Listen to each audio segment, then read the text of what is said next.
Christy, we couldn't have said it better. Thank you very much. Now, just to be clear, that was an interview on CKNW radio between Christy Clark when she was the host of what's now the Bill Good Show. She did an interview with myself and Tony Law from Hornby Island, I believe. What she said is absolutely prophetic. This was in 2008. This was 5 years into the plan, the Coastal Ferry Act. They also, after 3 years of asking them for that study and them not coming up with it, well, local governments, like myself, went to the Union of BC Municipalities and said, we have to do it. Here's another downloaded cost from the provincial government to local government.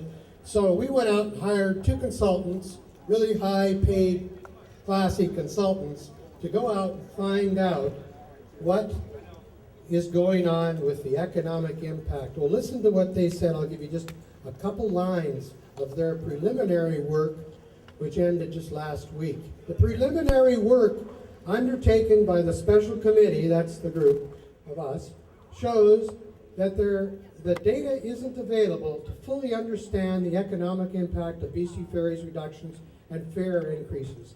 There appears to be no public information available from the government.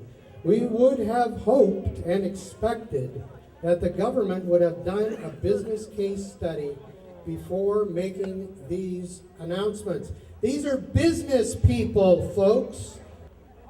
Our provincial economy, the economy that we all enjoy something from, Medicare, etc.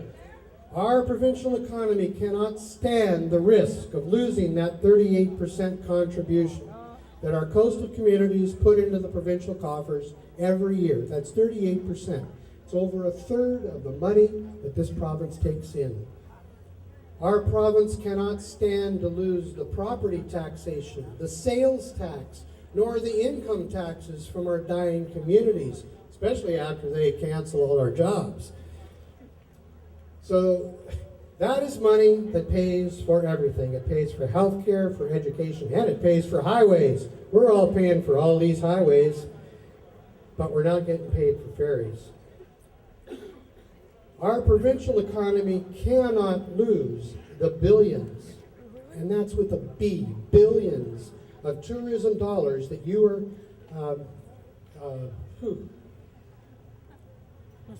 that you're risking with this short-sighted plan, Christy. Christy, are you listening? Stop kidding yourself that our marine highway system just needs a subsidy. That is so insulting. We don't deserve a subsidy. We need you to admit that we are the marine highway and that we deserve our fair share of what you call infrastructure funding. That's what we need. I'd like to ask you, who is running this government? Are you in charge, Christy? I don't think you're a puppet. If you are, I feel sorry for you. But I think you are our premier. So act like it. Listen to these people. For God's sake, listen to these people. Can we say that to that wall, please? Listen to the people. Listen to the people. This is a really important issue. My name's Mike Boulay. As Jim said, I'm the chair of the board of the Campbell River Chamber of Commerce. As a chamber, we have about 465 members representing about 3,500 workers. And out of a total population for Campbell River, just over 31,000 people, we think that's pretty good. But today, I'm here speaking not just on behalf of Campbell River Chamber. I'm here to speak for 5 different chambers that I've spoken to in the last few days. So I'm here speaking for Parksville, Qualicum, Comox Valley, and that's Cumberland. Thank you. That's Cumberland, Courtenay, and Comox, Campbell River, of course, and Port Hardy.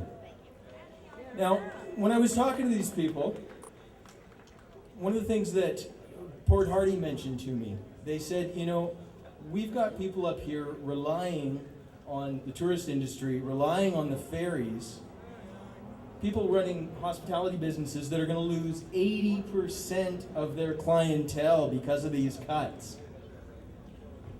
We've also, they told me about John View Canada, which is a large company that markets tourism to European clients.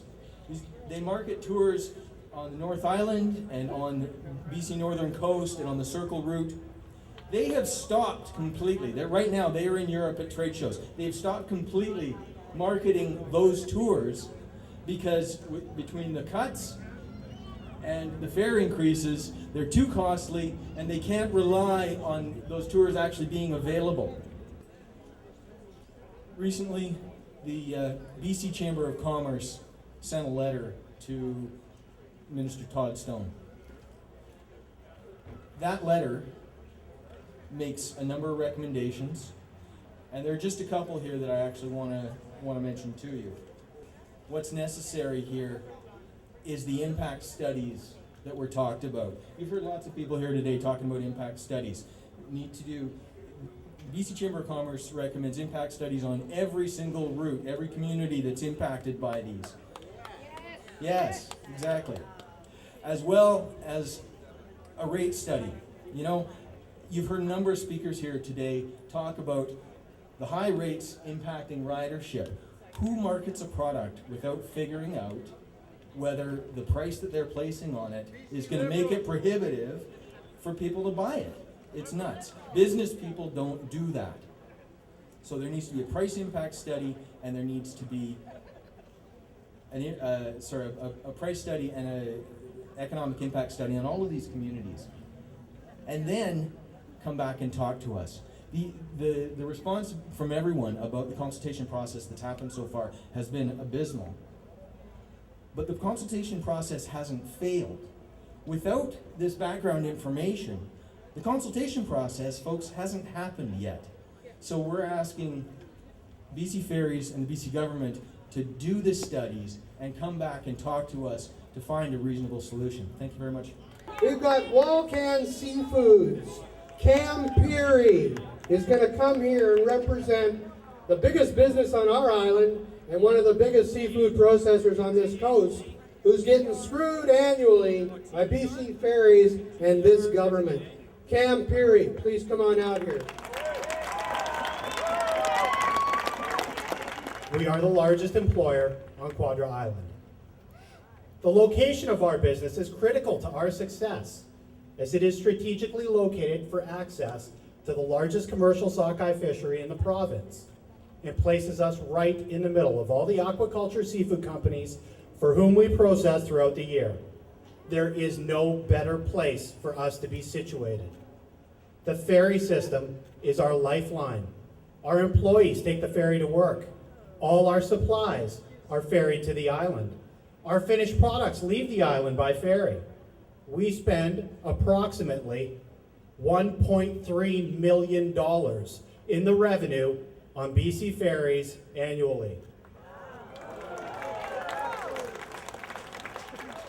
Our success is intertwined with the economic stability of our community. The income our employees earn is spent locally. Our business associates, such as trucking companies, equipment suppliers, packaging suppliers, ingredient suppliers, all count on our success to help ensure their success. It has always been the responsibility of the provincial government to promote policies that help grow the economy, create jobs, and to support all communities equally. Unfortunately, the current ferry policy of higher rates and reduced service discriminates against coastal communities. Years of rate increases has made this service unaffordable. The consequence has been a loss in revenue to the province in the form of lost jobs, devalued property, displaced families, and weakened businesses. This continues to cost the province far more money than that gained by raising ferry rates. This is a loss that affects all British Columbia taxpayers. All of us in coastal communities want to be recognized as equal partners in the province. Thank you. Okay, now I'm representing the BC Pensioners and Seniors Organization in British Columbia, which was formerly the BC Old Age Pensioners Organization, but there was a few of them coming up to be seniors that were afraid of getting old, so we had to change our name. Honest to goodness. Well, you know who built this country and the province? The seniors and the workers. Don't forget that, for goodness sake. Not all. Now, my father, who died in 76, built all these ferries except for the two that were built in Germany. He built them all. He did all the hulls on them, every one. Now, they're still being used, so they can't have been built that bad, hey? Okay? We don't need to go other places to get the ferries built, for goodness sakes. You know? Now stand up, you guys, to these people and don't put up with anything. They wonder why we don't ride the damn ferries enough. We can't afford it. Okay? I'm going to make a motion right now, and I'm going to need a seconder to get rid of the BC Ferry Corporation and go put it back in the highways and transportation. They have no problem paying $60 million a year to maintain the Sea to Sky Highway, but when it comes to ferries, they're raising the drawbridge on you. For decades, this province has promoted tourism, and now it's being flushed down the drain based on flawed ideology. International tourist groups are condemning what's being done here. Provincial businesses are condemning what's being done here. 2 years of consultation, they've come around to your communities and they haven't heard what you've had to say. So maybe you need to say it a little louder. Are you happy with the fare increases? No! Are you happy with service cuts? No! Do you want your ferries fixed? Yes! Me too. The simple analogy is if a 2x4 costs $5 this week, jacking it up to $10 next week isn't going to improve your sales. This is basic math. Basic business principles aren't being followed.